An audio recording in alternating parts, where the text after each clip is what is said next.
Good Morning Night Vale is brought to you by The Disappearances of Lydia Fontaine, a new independently produced and crowdfunded 10-episode original audio drama. Set in a deceptively familiar world of electronic surveillance and machine-mediated communication, The Disappearances of Lydia Fontaine follows Lydia Ryan and her friends, lovelorn Ethan and wannabe internet sensation Dee, as they struggle to unravel the mystery of her mother's disappearance. Escape the sinister Fontaine family, and survive the feud over her grandfather's supernatural legacy. It weaves bitter family drama and high-stakes intrigue with fantasy and cyberpunk elements to create a surreal mystery about secrets and grudges, old books, big data, and the promise of infinite knowledge. And do not forget the talking birds. It's a full-cast production with original music and a bespoke soundscape presented through a series of found-footage-style surveillance recordings. And it's important to note, this show was made entirely without generative AI. Even the computers are voiced by human actors. Episodes are free, and you can start listening right now with the Season 1 finale due to come out on August 16th. For more information, go to lydiadisappears.com. and find The Disappearances of Lydia Fontaine wherever you get your podcasts and start listening from the beginning.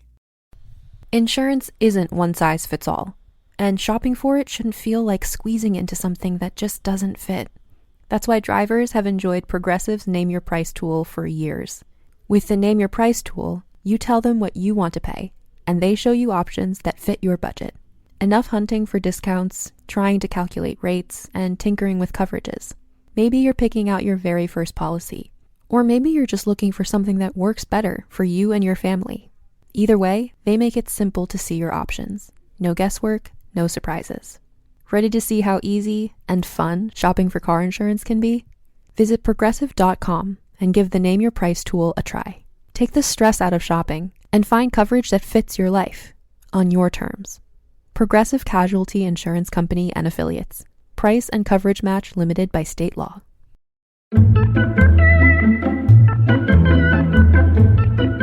Who's a good boy?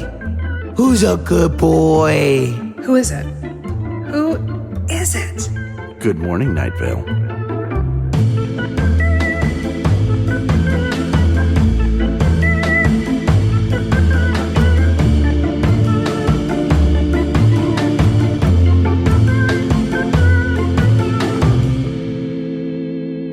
Hello, I'm Dog's best friend, Hal Lublin. And hi, I'm Symphony, and I'm just Dog's girlfriend. I am a dog fan, Meg Bashwiner. So we've never met in real life, but I'm like a big fan. So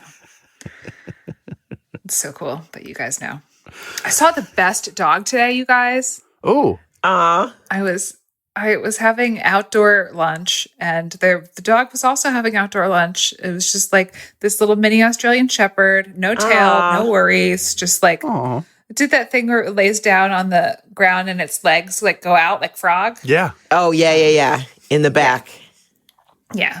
It was they're just the happiest to know you. Letting their bellies touch the cool ground. Yeah. I love a dog. And I take care of so many, so it's always nice. But I'm without a dog right now. I'm dog free till tomorrow. So we just Dog single and ready to mingle. We just missed it. Yeah. Yeah.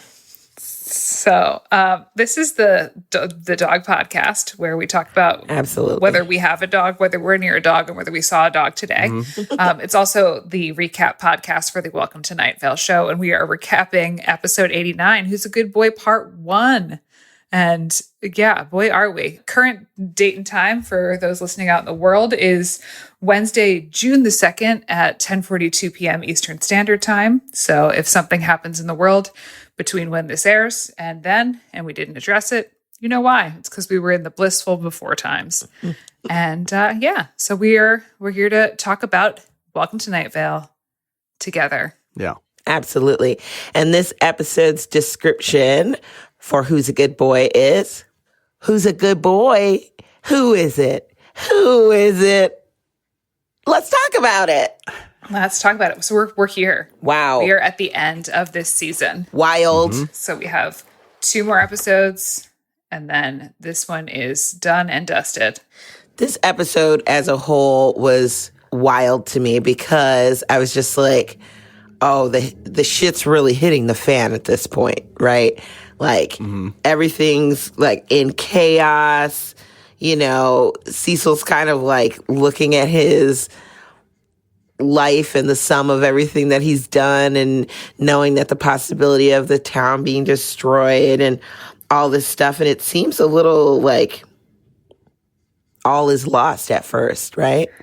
Yeah. I mean, they're like Steve and Janice and Abby and Carlos are all in the science bunker. Yep. Like, this is also, again, in the pattern of the last episode. This is like a remote broadcast. So this is not coming. Cecil's not in the station. Like, this is kind of just Cecil's like travel log of him sorting through what is left of this town. Mm-hmm. And he entrusts Steve with the care of obviously the fam. He has a real tender moment with Steve. It's tender. Well, he also, he realizes how much Steve cares. Yeah. And then it's counterbalanced. It's just another sort of dent in the armor, another little crack in the hatred of Steve towards more of an appreciation for who he is, balancing out some of the more annoying things like smelling like onions. I was going to say, do you think Steve really smells like onions, or do you think Cecil's being like hyperbolic? No, I think he smells like onions. Yeah. I think there are things he puts thought into and things he doesn't, and probably like he doesn't really care what his car, like doesn't really take care of his Corolla. Mm-hmm. And he may have a weird, one of my best friends in the world, who I love to death, I think has one of the weirdest flavor palettes. Okay. And always has since we were kids. Like the stuff and combinations that he eats just are either way too fancy for me or way too weird for me. Okay. And it's possible that Steve falls into that category. Just everybody, we all have different things we like. What would you consider, what are the fancy things that this is the best way I can describe it. And you both will either be with me or not. And I can't wait to find out. Or again, yeah. He doesn't like, but you would think he would like chocolate-covered orange slices. Huh. It just seems like the most him food possible, to the point that I would always, when we lived together out in LA, I bought him one, or one was given to me and I gave it to him and always had it around when we were not living together and I saw him. Like if he ever came over, I would offer it to him from the fridge just because it seemed like it was the most Damien thing you could imagine Damien eating. Does that describe it? Or are you both going, I like chocolate-covered oranges? A chocolate-covered orange slice sounds delicious. Yeah, I knew it was me. I'm not necessarily a fan of chocolate-covered oranges. I think they're fine. Maybe I just haven't had a good one. But I've just been like, that flavor combination to me is interesting, but I don't know if I really like it that much. Yeah. But that's what you would consider fancy? It just feels like it is a descriptor of his palate. Okay. Mm-hmm. Okay. And he agrees. Every time it's like, I know it sounds like the thing I would love the most, but I don't care for it. So. I don't know. I'm never a good person to ask on that stuff because I literally like everything.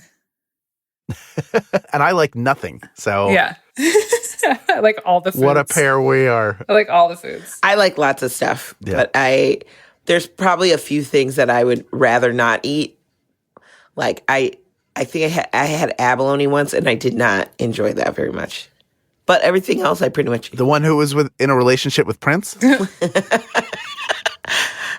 That's Apollonia. Right. But I was talking about abalone, this sea knuckle that it put in my mouth one time, and I was just like, never again. What? Sea knuckle? That sounds terrible. It does. It was. Sorry. I did not like it. I've enjoyed abalone before. Maybe it was just the way it was prepared. But it's not something I eat like a lot of. It's like something I like. It's not like I feel like it's something that was served to me like once and I was like, oh, this is a delightful bite. what's next, you know? Yeah. But I try lots of things. Like I am not like opposed to trying something. If it's not to my taste, I wouldn't order it again. But if it's something different, I will try it and then be like, okay, I like those flavor profiles together or whatever. You know, I'm a relatively adventurous eater. I'm not. I'm more adventurous now than I was when I was younger, but I'm Mark says that I eat like a 7-year-old. That's my You do. I like cut up hot dogs. Yeah. You can both confirm that. You've spent enough time with me and broken bread with it. Yeah, I'm basic. I like what I like. I mix some but I'm starving right now because I didn't eat enough during the day. It's on me. But after this, I'm going to make a chicken breast in the Instant Pot and some green beans. Look out. All right. Okay. Just the most plain salt, pepper, paprika, onion powder, garlic powder on the chicken. Hey, That's look, at least you season your food, bro. Oh my goodness. How can you not? Some people don't. Some people don't. I know some people don't. I don't get it. My mother was like that. My mother, have I talked about this before? That for dessert, she was like, you know what would be a great dessert? A peach. Yes, which I think is adorable, and I think she's right. Fresh fruit for dessert it's a very Italian thing. Yeah, so I get it. Is it? Yeah, Italians are big on fruit for dessert because we're not like really dessert people. But yeah, fruit for dessert is sort of the Italian standard. And we have like cookies and stuff like that, and there's like the like ricotta pie and the tiramisu. But for the most part, like an Italian meal is finished with like booze and coffee and fruit. Yeah. And like really, tiramisu is basically like coffee liqueur. I'm like, it's like coffee liqueur and like some cookies that you just pile on top with some cream. I'm like, that's a coffee, but just cold and like broken down. Yeah. And it's like Italians are not really known for their desserts. And the rest of it, even cannoli, I'm like, it's like cheese. It's like, it's just a sweet ricotta cheese. Pie. Yeah. It's like, yeah. Would you say that the majority of Italian desserts and pastries exist solely to accompany the coffee that is the real dessert, like a cappuccino or an espresso? Like, yeah, pretty much. Okay. Oh, boy, do I love it. I think I'm onto the game. Like all the Italian bakery cookies and there's like gelato, but that's like, I mean, it's like most of the time fruit based. Yeah. Unless you're me and you find mint chocolate chip gelato everywhere you go in Italy when you're fresh out of college. Oh, I loved it. That and spaghetti. Everywhere I went in Italy, I would order spaghetti with a bolognese, but I would ask for the bolognese on the side, and I don't know what that was about. Oh, how? I'll tell you why. It's because I was afraid there was mushrooms in it that I would have to pick out. Sorry, I'm 7, How? and I just graduated college. I'm basically that Gary Coleman TV movie from the early 80s. The kid with the 180 IQ or whatever. Whatever that one was called. Just I know. In one of the culinary meccas of the world, and you're ordering sauce on the side. I'm not here to defend it. I'm just here to report it. You'd do it differently now, I'm pretty sure. I would just take it as it was delivered. I'm also like more into the composed bite than I was at that age, where I was deathly afraid I would get something I didn't like in the plate and have to pick around it, because Lord knows I'd done that a lot in my 22 years on Earth to that point.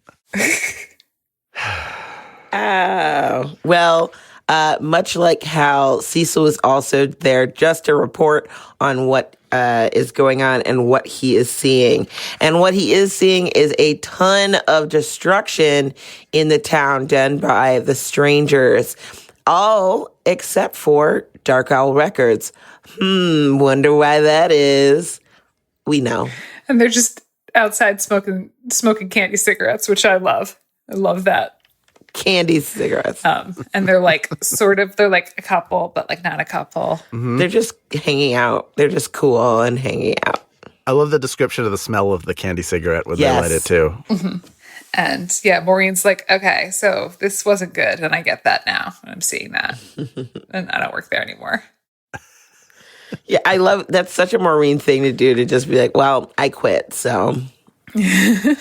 It wasn't cool. I didn't like it, But like, I love that she doesn't expand more on what the plan is really. You know, she obviously knows what's going to happen, but doesn't talk about it. Well, she explains that, like, how the strangers work and what they are and how, like, upsetting that is. Right. Which is, I guess, like, kind of the insight we get about what the strangers actually are. And it's like, ooh, really scary. Yeah, that's really creepy. Yes. There's a lot of really great, like, chilling horror stuff. Yes. And it gets creepier. Like, oh my gosh, when that part comes up later about the mud and stuff, oh my God, that freaked me out. Because it made me think of, like, all the horror movies and also, like, being buried alive a little bit. That general fear and the feeling of mud, like, because they're in such agony, you know, and, like, the mud, like, being all in your mouth and down your throat and, like, basically cold gurgling, like, put all this wild imagery in my head. Oof. But before we discuss a little bit more of that, can we talk about Lucia? Yeah. Being ghosty and spooky? Yeah. And talking about the dog. And then Cecil does the accent. Sorry, I love when Cecil plays other characters. And he does the Lucia Ukrainian. It's pretty good. It's a pretty good accent. Yeah. But yeah, again, when the ghosts are freaked out, you know it's bad. Yeah. Because nothing should be able to bother. They're non-corporeal, right? So yeah, what could really hurt you? You're dead already. But, like, Lucia's, like, scared. And yeah, I mean, and Lucia has been like alive or not alive, but like around for many hundrds of years and has like seen kind of a lot of the recent Night Vale stuff go down. And like, again, is like, this is a real bad. Yeah, it gives you the heebiest of the jeebiest. Yeah. In the intro to this episode, Joseph talks about how this episode is steering more horror than Night Vale had steered before. And that Night Vale is like kind of creepy, but there's like the wholesomeness to it, and they don't really go like super direct horror. And this episode kind of feels like there's, especially the Francis scene with the mud, that feels like very much like we're in a horror movie. Yes, like with lots of disturbing imagery and the anticipation building, like, you know, going back and forth. I was almost seeing the conversation happening like in front of my mind's eye. Inside my head canon, you know, of them going back and forth and like Cecil looking at from Francis to the water glass to the lamp and all this stuff. And he's in this creepy ass house. Like, first of all, I'm going to tell you guys, that's some white people shit. I'm not going into no abandoned ass house where somebody's just standing there being a creep. And as soon as that shit gets wild, I'm out. Son, even if I stumble upon a situation where I'm like, this is fucked, we need to get the hell out of here. This is literally, I have dreams about this stuff where I can see something is wrong and going on and nobody else is recognizing it. And I'm like, they're vampires or they're zombies, like we have to kill them. And they're like, what are you talking about? They're our friend, like this and that. Let's just go over there. I'm like, that person is dead. Like, we have to go. I'm just very practical. For as like flamboyant as a person I am, I would say when it comes to danger, I get very practical very quickly. And I'm like, let's get the fuck out of here. This is not good. I'm outie. And if you're not coming with, you're going to be in my dust, bro. You're not trying to stay to talk to that stranger. No. I don't want to know why you're like that. I don't want to know none of this. You don't want to be scared. You don't like being afraid. I mean, I remember the time that we were recording, we were like, what is that in your corner? And you like jumped out of my skin. I mean, yeah, you're like, stop, wait, where? Stop. So I can't imagine. I mean, nothing that people do in a horror film makes any sense. If you see somebody just standing there not moving at all, you don't get closer and closer to them. Yes. Approaching them from behind and say, Crystal? Crystal. Like, the first Crystal, if they don't hear me, I'm out.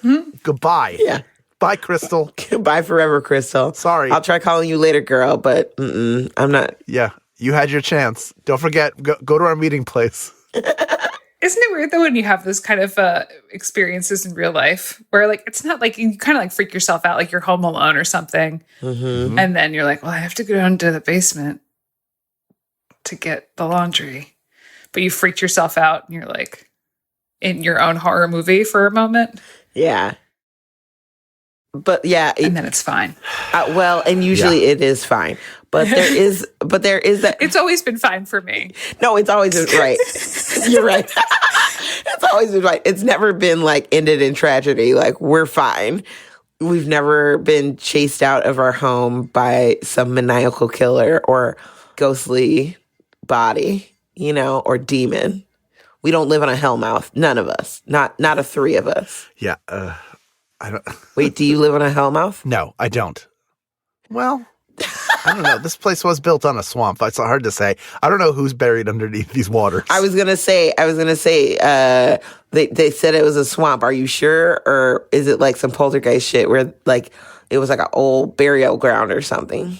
Yeah, I can't be sure. There's no way. I'm already. You didn't move the bodies. Yeah, I'm scared enough that Killer Bob from Twin Peaks is going to chase me out of a dark room I'm an adult male in my 40s. I pay my rent from the job that I have that is a fair amount of responsibility, and I still think a fictional killer from a dream realm from a fictional show, it will get me if I do not leave the living room fast enough when it's dark. Well, yeah.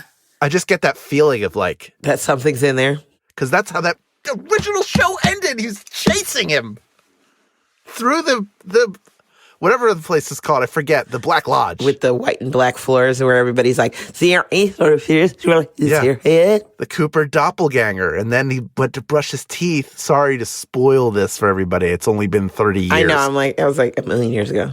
And then he brushes his teeth and he's bashes his head into the mirror and he starts going, "Who's Annie?" and laughing. And then you see Bob's on the other side of the mirror. The only reason I'm able to not have a panic attack thinking about it now is I know that he was a set dresser who David Lynch saw in a mirror, and that's why he was cast. He scared David Lynch, and David Lynch was like, "Well, I think we should put him on camera."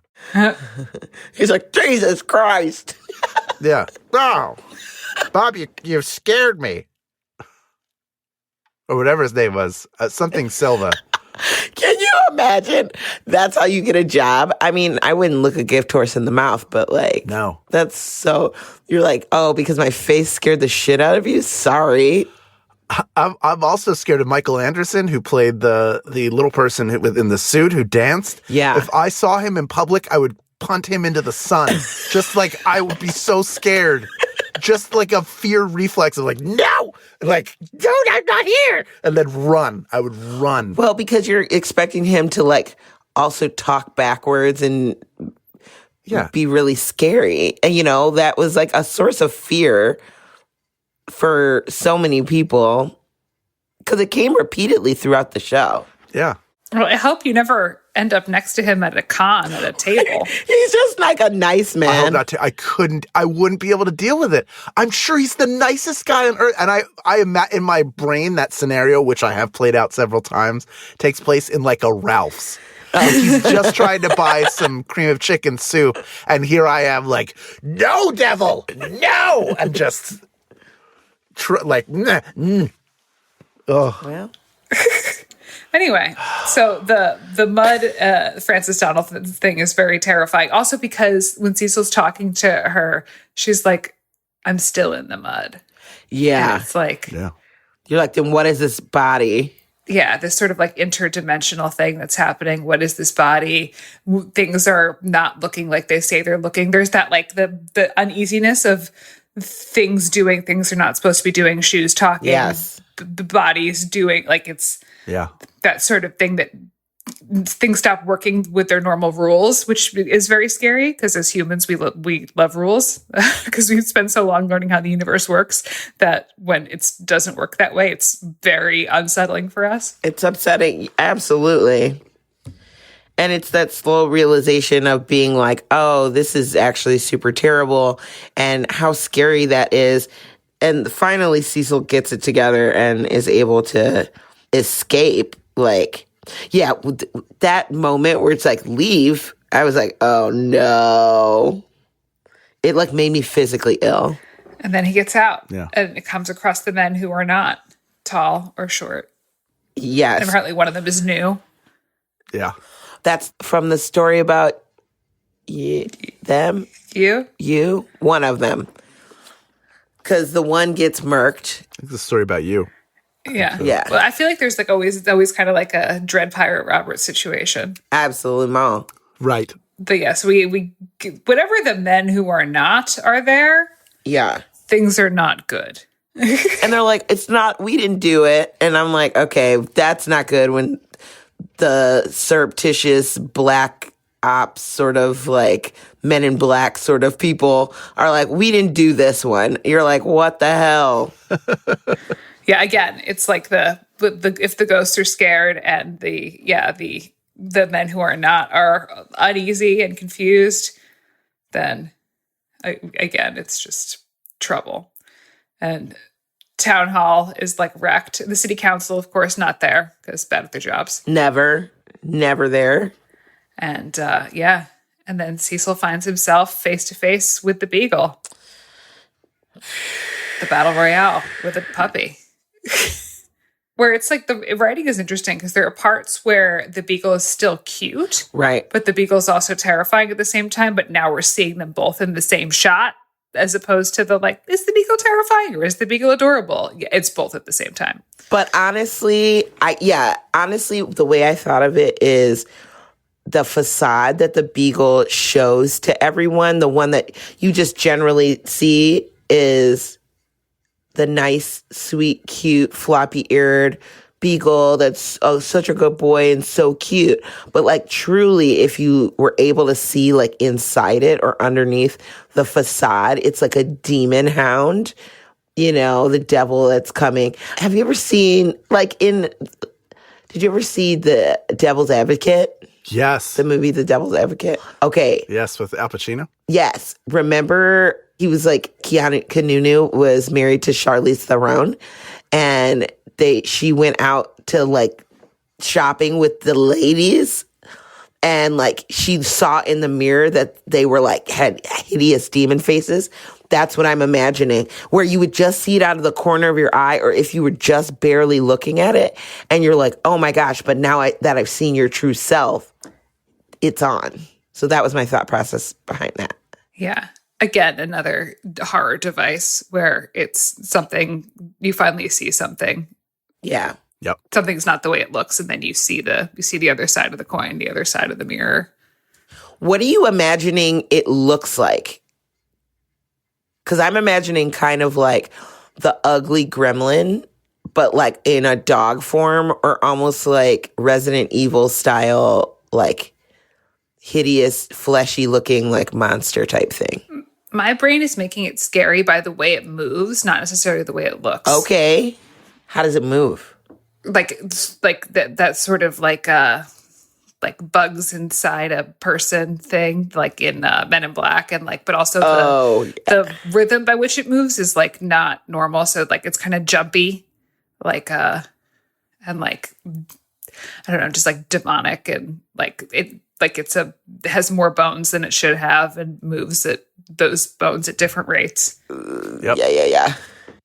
That sounds right to me. Yeah. It's making my skin crawl. But it's a beagle puppy. Joseph talks about how Joseph loves beagles. Yeah. Loves beagles. It's his favorite type of dog. Sure. And when he was a kid, his neighbor had a beagle, and he was playing with the beagle one day, and he hugged the beagle so hard that the beagle like kind of like lightly snapped at him so that he would stop hugging him so hard.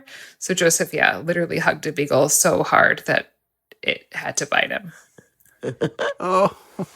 Which is so cute. He was like, I love you, and I will call you George, and I will pet you, and I will kiss you. Yeah. Oh, beagles. Yeah, they're adorable. And hence this episode, because of that one interaction with a beagle. It's like Batman. Hence this whole story arc, this whole season. Yeah. Came from one beagle. It's all about that. Well, yeah. Joseph also talks about in the intro to this episode, doing a book event with Maureen Johnson and being like, I have an idea where you're the devil's right-hand man on Night Vale. And Maureen was like, cool. And then now it exists. So I love that. Up next, we're going to hear from fans and friends of the podcast. But first, a conversation about this episode's weather, which was Plunder by the Felice Brothers. And it mentions doggies. Yeah. Yep. On brand. Sure does. Actually, it's an interesting coincidence that it does, because this song, Plunder, premiered on this episode. So the album that Plunder was on had not been released yet, and this was the second single from that album that premiered on Welcome to Night Vale a couple weeks before the album came out. Is that a first, where it's a world premiere? They had done it before with, I can't remember if they did the Felice Brothers came first or a Mountain Goats song came first, but there's been a couple of them that have released singles as premieres on Welcome to Night Vale. So. Very cool. Yeah, it's cool, especially because Joseph and I really love the Felice Brothers and we're big fans. So they're our hometown band. Their song Penn Station was on the show before, and yeah, we really love ourselves some Brothers Felice. But yeah, this is off their 2016 album called Life in the Dark. It's their 9th studio album. Mm-hmm. The Felice Brothers has had many different lineups throughout time. It's always kind of been the two-man of Ian and James Felice, and then they've had various members throughout time. Yeah, this was when they had a bass player, a drummer, and a fiddle player, and now I think they're just working with a bass and a drummer. I don't think they have fiddle with them right now. James plays the piano and the accordion, and he sings, and Ian plays the guitar and the piano, and he sings.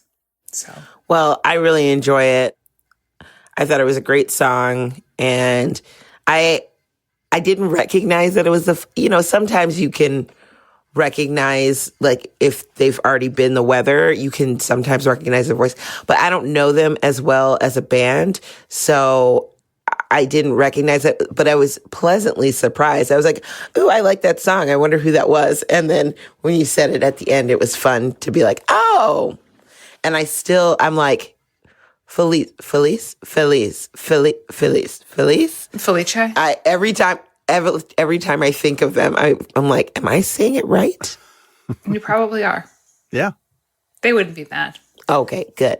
Well, I hope that one day we get to go to a Felice Brothers show together. Because, yeah, Joseph and I actually were talking about this today. They put on such an incredible live show. They're so good live. They just really fill up a space and really know how to entertain very well. That's awesome. So if they're ever in your neighborhood, I recommend it. They tour a lot, too. I haven't looked at their schedule, but I'm sure they will announce dates soon if they haven't already for the future.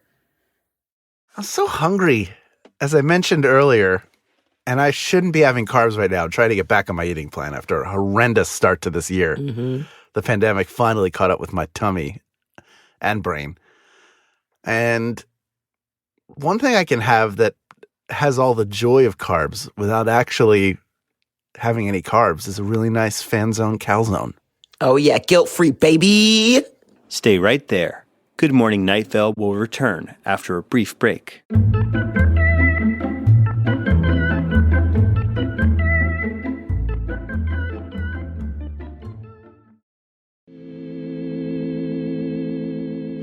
I'm going to chop it up right now and have the first piece, just from Catherine, who writes, Hello, Hal, Meg, and Symphony. I'm on my 3rd re-listen of Welcome to Night Vale and just finished Who's a Good Boy, Part 1. This is one of my favorite episodes, but also hardest to listen to as a dog lover. I love that Cecil walks around town reporting, not because anyone is listening, but because he's Cecil and that's what he does. This episode also brought back The Man Who Is Not Tall and The Man Who Is Not Short, and a small disagreement I have with something you said in previous episodes. When you all were talking about a story about you and a story about them, the assumption was made that both of the men are average height. I never made that assumption. I always assumed that they were the opposite of what they were described as not being. Mm. The Man Who Is Not Tall, in my mind, is significantly short and is played in my head movie by a Joe Pesci type. Short, loud, bossy, as seen in this episode when he repeatedly tells Cecil, don't talk to him, he's new. The man who is not short is very tall and played by a Brad Garrett / Patrick Warburton type. Tall, kind of dumb. Anyway, that's what I've always thought. Hal, if no one has told you yet, please try pfeffermus or pepper nuts if you want an easier way to say that. My Danish grandfather used to make them every year for Christmas, and they're delicious. I think I have had pfeffermus before. It sounds familiar. I love the show. Please keep up the good work and stay safe. Sincerely, Catherine in Albuquerque. I just want to look real quick. Albert QQ. Pfeffernuss. Oh, yeah, I've had pfeffernuss before. It's good. It's very light. It's lighter than you think it's going to be. All right. Other than the pfeffernuss, but going back, sorry. I don't know. I enjoy your headcanons, your mind cannons for them. And I think that they're valid and true. But for me, I do think that they're both this exact same height and they're both exactly 5'9.5". Agreed. That's fun. I always imagine those types of people as two people that are so opposite of each other. I would be in the same boat as Catherine. Great. We hear from Megan. Megan writes, "Hey gang, I hope you're all faring well. Revisiting Night Vale with you has been a joy over the last couple of years. Thanks for all you do to make us laugh, make us think, and make us extremely hungry during each episode. I don't have a theory, just a fun story.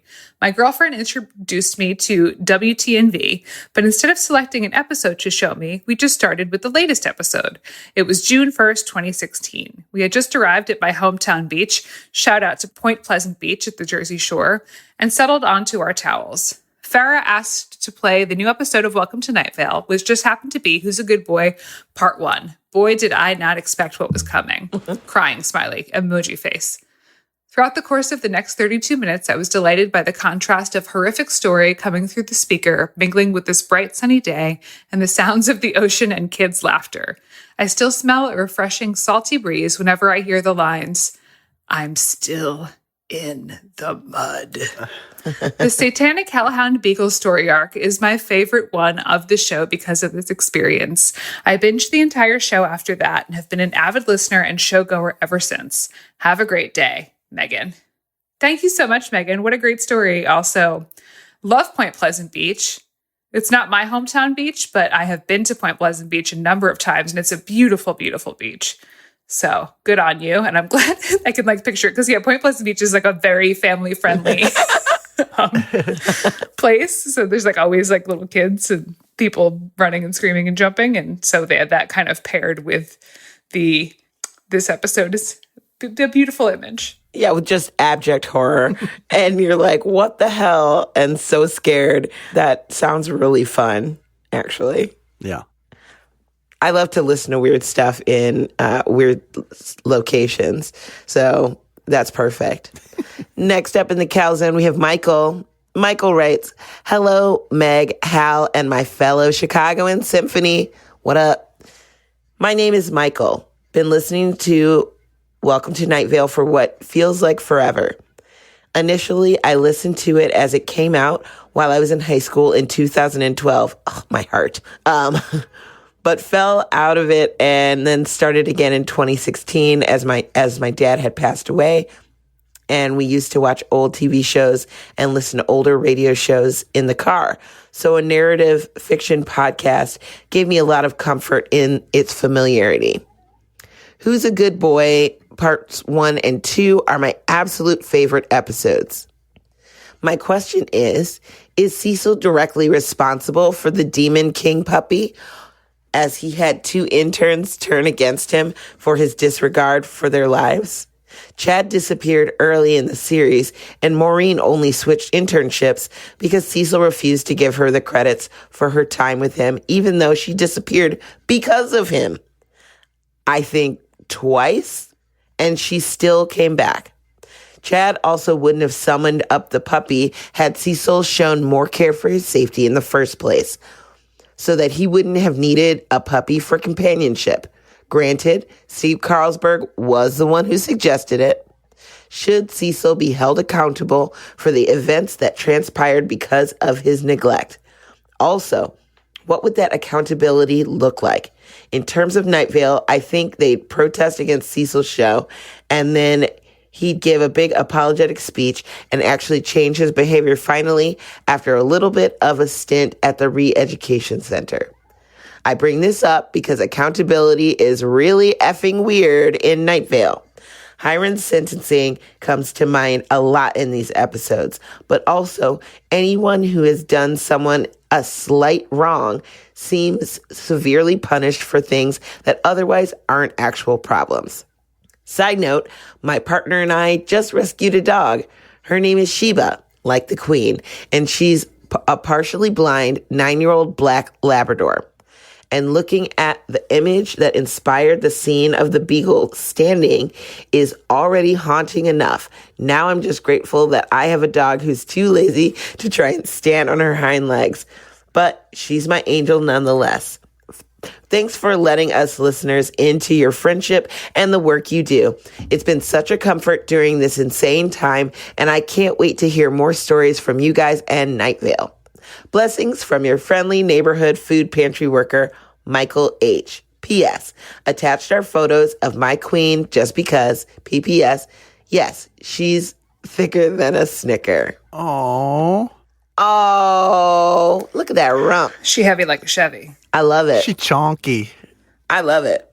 Thicker than a Snicker. Yeah, well, we can put that pic on the Patreon. I love that. Yeah. Well, thanks for writing in. We really appreciate it. Michael, first of all, shout out Chicago, and awesome that you're a food pantry worker. I wouldn't say that it is all Cecil's fault. I think people still have the onus on themselves to make decisions about the actions they take. So Chad didn't need to go and study occult stuff. Maybe he was driven, like, people were put into that situation because of Cecil, but I don't think he maliciously or directly made them do anything.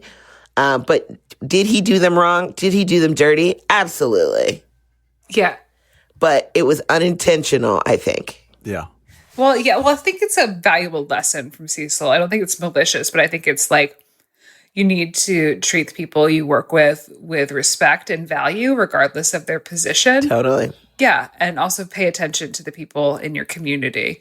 But again, I don't think this is Cecil's fault. Just like I don't think it's Steve Carlsberg's fault. Well, it's funny to be like, oh yeah, Steve was like summon that. Oh no, I meant adopt, not summon. Right. Oh damn, I like that. I think it's funny to do that, but also like the responsibility and the onus is on the wrongdoers here. It's not on Cecil. It's not on Steve. It's on the people who made the bad choices or who made the dangerous choices. Like, yep. Yeah, there's stuff that caused that, but we can't go around and blame everyone but the person who's actually has their finger on the trigger, you know? Yeah, just because you've been through a rough situation doesn't excuse choices that you've made that can bring further harm upon others. So, yeah, there is something compelling from a storytelling standpoint of having a hero create their villains. So giving them some responsibility. I agree with both of you, but I'm thinking about like Tony Stark in the Marvel films specifically. He creates most of the major threats in that film are created or in that universe come from him, or a good number of them do, at least in his films. He's creating his own villains left and right. So yeah, there's something to that. It doesn't feel like that's the case here. Yeah. Yeah, creating them in a way, but like also still like they didn't need to become evil. You know, but I also wouldn't say that I like Maureen. Yeah, Maureen was driven to find another internship because she needed the credits. But I also don't feel like Maureen is like a bad person. I feel like Maureen is still like herself. She was just like, well, I'm just doing this internship. Right? Or is she bad? I mean, she definitely like got into a shady situation. But she got herself out of it when she realized it was super shady. Right.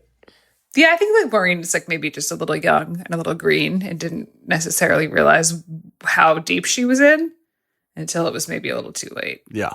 But again, we can take responsibility for our actions. Maybe Cecil will finally give her the damn credits, though. Yeah. I'm with you on that, Michael. Like, she does deserve those damn credits. Hashtag justice for Maureen. That's right. But Chad, that bastard, he can burn. JK, LOL. Thanks, everybody, for joining us. The next episode we are going to be airing is Who's a Good Boy Part 2, or Part 2 if you're French. Until then, feel free to get onto our Patreon at patreon.com/Good Morning Night Vale. And as always, good morning, Night Vale. Good morning.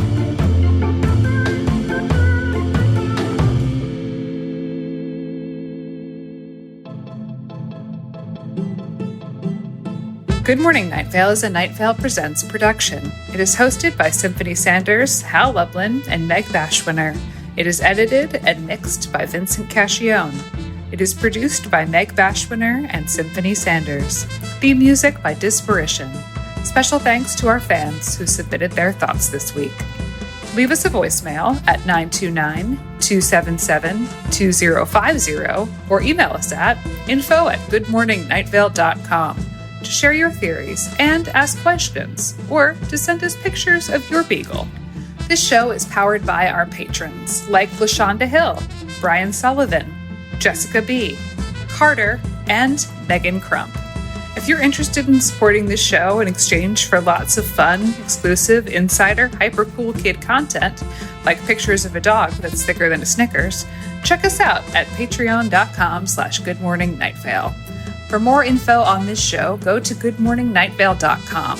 Follow us on Facebook and on Twitter at Night Vale Chat. Special thanks to Joella Knapp, Jeffrey Craner, and Joseph Fink. The calzone ingredient of the week is fresh mozzarella. Mamma mia.